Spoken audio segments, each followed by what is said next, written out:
Bismillahirrahmanirrahim. Assalamu alaikum урматтуу туугандар, кадырлуу мекендештер. Бүгүн Аллах буйруса, Куранды туура окууну үйрөнүү сабагыбыздын 4-нчи сабагы кетип турат. Мына ушул бүгүнкү сабагыбызда өзүңүздөр көрүп тургандай Суротун Нас сүрөсүн окуйбуз. Аллах буйруса. Анда эмесе баштадык. Суротун Нас сүрөсү адамдардан сүрө. Алгач жана башына айтып өткөндөй Куран окууну алдың биз истиадан окуйбуз. А'удhu billahi minash-shaytanir-rajim. Жана басмаланы. Bismillahir-rahmanir-rahim. Эми Нас сүрөсүнөн киришели. Алгач Кул а'удhu. Кул а'удhu. Мушунун ичинен көпчүлүк кете турган каталардын бирөөсү ушул лам тамгасынын сүкүнү. Лам тамгасынын сүкүнү айрым учурларда Кул а'удhu деп сүкүн анча билинбей калат. Ошого Кул а'удhu деп лам тамгасынын сүкүнүн ачык чыгарабыз.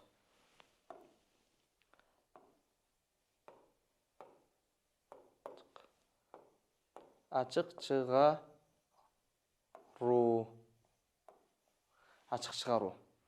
Андан кийинкиси а'удhu. Бул жана эң башындагы сабакта айтып өткөндөй айын тамгасы менен зал тамгаларына көңүл бурабыз. Birobbi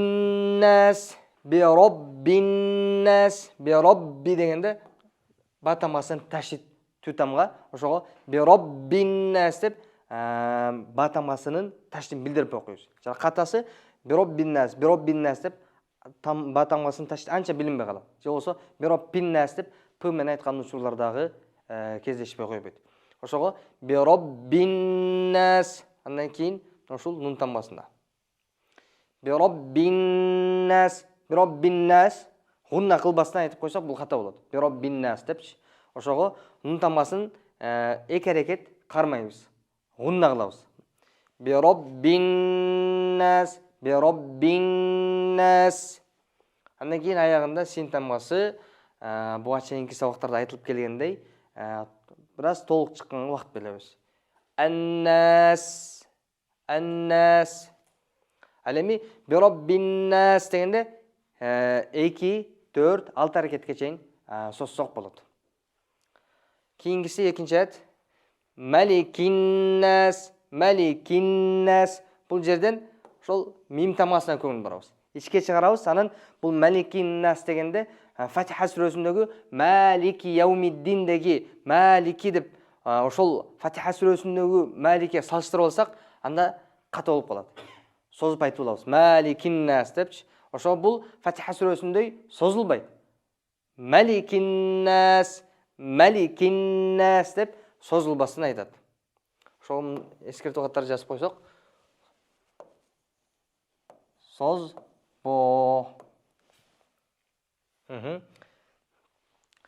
Маликин-nas нун тамгасы бар. Гунна кылабыз. Маликин-nas. Андан кийинкиси Илахи.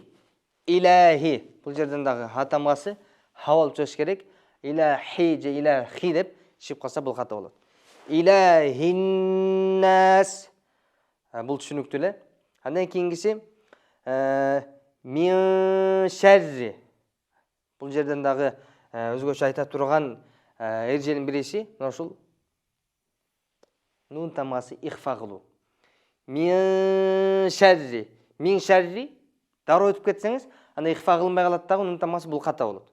Ал эми ихфа эрежеси бул тажвид илиминдеги өтө чоң орду бар эрежелердин бириси. Ошого ихфа деген эмне? Нун тамгасынын гуннасын кийинки тамга шин тамгасынын чыга турган жерине, тагыраак айтканда шин тамгасы каяктан чыгат? Тилдин ортосу менен таңдайдын ортосу. Мына ошол гуннаны тилдин ортосу менен таңдайдын ортосуна алып барып, гунна кылабыз дагы, анан кийинки шин тамгасына өтөбүз. Айтылыш жолу мин шарри. Ушундай кылыш керекпиз. Ошого ихфа дегени нундун гуннасын мурундан келген үндү шин тамгасынын чыга турган жерине жакын алып барып гунна кылабыз деген сөз. Эгерде эмнеге ихфа жөн эле мин деп койсок болбойбу деген суроо туулушу мүмкүн. Жөн эле мин менен мин деген айырмасы бар. Ошого бул ихфа эрежеси бул ошол сахабалардан, пайгамбар алейхиссалам дорунан баштап бизге чейин ушундай жетип келген. Ошого ушундай кылып окууга аракет кылабыз. Мин шарри, шар деп шин тамасы жон кылбайбыз. Шорри деп жерин созбойбуз. Ичке мин шарри, шин тамасын ичке кылабыз. Ичке. Мин шаррил васвасил ханнас. Бул жерден ал-васвасил. Ал-васвасил. Вау тамасы васвас эмес, в менен окубайбыз. Ошого вау менен элини созуп васваси. Ал-васваси. Мин шаррил васвасил ханнас. Ал-ханнас. Бул хо тамасы, бул хо тамасы үстүнө лам тамасын кошуп жазып койгон. Ошого жаңы баштап жаткандар үчүн бул бир аз түшүнүксүз болуп калышы мүмкүн, бирок бара-бара ошого дагы көнүш керекпиз. Ошого ал-ханнас, ханнас. Анан хон айтканда хо деп, ал-ханнас деп өтө катуу кырып салсак да, бул тажвид илиминде дагы, араб тилинде дагы бул бир аз адабиятка жатпай калат. Кооз чыкпай калат. Ошого хо тамасы өтө кырылбастан жон кылып ал-ханнас. Бул туурасы ал-ханнас деп өтө катуу кырып салган, бул бир аз жарашыксыз болуп калат. Ошого урматтуу көрүүчүлөр, ушул хо тамасын айтканда дагы ушуга өз ордунда туура чырайлуу толук чыгарганга аракет кылабыз. Ал эми толук чыгарам деп дагы ал-ханнас деп такыр ха да кылып салбаш керекпиз. Ошо экөөнүн ортосунда. Ал-ханнас. Чогултуп окуйбуз. Бул жерден көңүл буруп отурган вау тамалары болду. Анан бул жактан хо тамасы. Ошол хо тамасы. Ошондо мин шаррил васвасил ханнас деп окулду. Андан кийин Нас сүрөсүнүн 64-5 аяты аллази. Бул жерден ушул зал тамасы чыкпай калбаш керек. Аллази тилдин учун кашка тиштин учуна тийгизип бир аз чыгарып айтабыз. Ювасвису. Мана ушул жакта бир аз токтолуп өтөбүз. Ювасвису. Ва ви ву. Вау тамасынын ичинен качан касыралуу болуп келгенде ушул бир аз таталыраак болот. Көбүрөөк мээнет талап калат.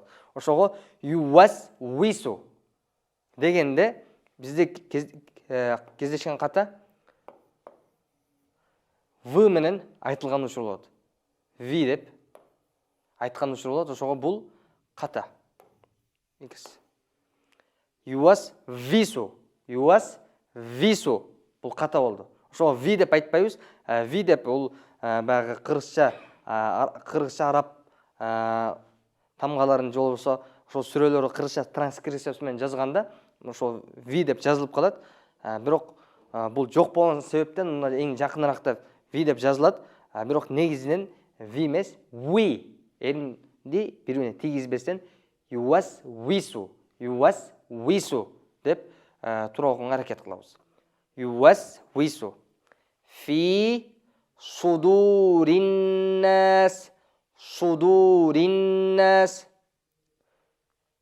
Фи судуриннас. Бул жактан баары эле түшүнүктүү, жеңил эле тамгалар. Анан аягында минал джиннати ваннас. Минал джиннати дегенде ушул жим тамгасы. Минал джиннати деп кээ бир учурларда эрин созулуп айтылып калат. Ошого андай эмес, эрин өз алдына калат дагы. Минал джиннати ваннас. Нун тамгасын, гуннасын эки жакты тең толугу менен чыгарабыз. Минал джиннати ваннас. Мына ушинтип бүгүнкү сабакта биз ошол көпчүлүктө окулган Нас сүрөсү 6 аяттан турган мына ушундагы көп кездешкен каталардын ар бирин айтып токтолуп кеттик. Эми баштап баарын бир жыйынтыктап туура окулушун сиздерге сунуш этебиз. Бисмиллахир-рахманир-рахим. Кул а'удhu би раббин-нас, маликин-нас, إله الناس من شر الوسواس الخناس الذي يوسوس في صدور الناس. Ушулай айтты, biraz таталарык болгон себептен дагы бир рет кайталай кетем. الذي يوسوس في صدور الناس من الجنة والناس. Мына ошондуктан урматтуу туугандар, иншаллах Аллахтан бардыгыбызга Курандын ар бир сүрөсүн, аятынын ичиндеги сөз, сүйлөм, тамаларын бардыгын туура талаптагыдай окуганга мүмкүнчүлүк берсин.